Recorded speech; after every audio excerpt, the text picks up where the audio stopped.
सुट्टीचा दिवस म्हटलं की असंच निवांत चाललेले असतात कामं आणि आम्ही गेलो संध्याकाळी जवळच असलेल्या एका लेकला.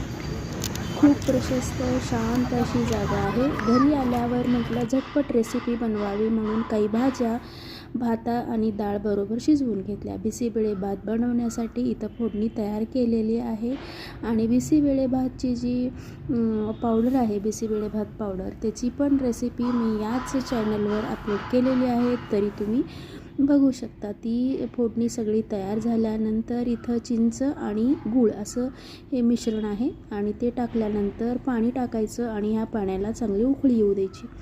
याच वेळेस खमंग वास यायला लागतो, कारण आपण बिसीबेळे भात पावडर टाकलेला आहे आणि यात शिजवलेला भात आणि ज्या भाज्या होत्या त्या एकत्र मिक्स करून वर थोडीशी कोथिंबीर पेरली की गरम गरम भात तयार.